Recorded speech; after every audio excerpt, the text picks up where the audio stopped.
Bill Gates has finally admitted that climate doomerism is a mistake, after years of saying stuff like this. The world emits over 51 billion tons of greenhouse gases. And as we keep doing that, the consequences for human life will be catastrophic.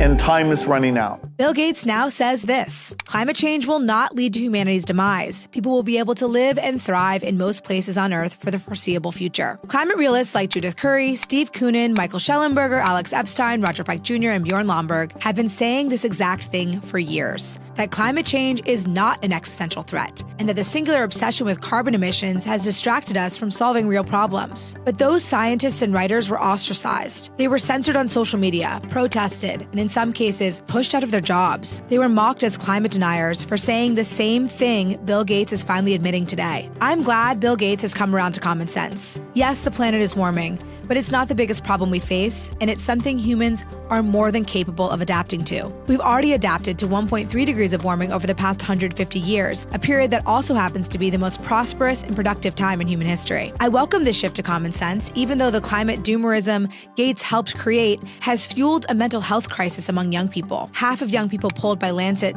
say they felt sad, anxious, angry, and helpless because of climate change. A 2025 study found that 1 in 5 young people in the U.S. were afraid to have children because of climate fears. I welcome this shift from Gates, even though for decades developing countries in Africa have been forced to jump through absurd hoops to meet the West's net zero goals, when we know that developing with fossil fuels is cheaper, faster, and more reliable than the renewable projects we pressure them to build to make ourselves feel virtuous. Meanwhile, the West still gets 80% of its energy from fossil fuels.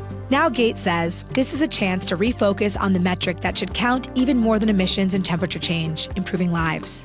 And Bill says we should now focus our international resources on addressing poverty and disease. And I agree. But if he's serious about making things better, it should start with an apology tour. Apologize to the scientists who were punished for speaking the truth. Apologize to the young people who sacrificed their futures because of the fear you helped spread.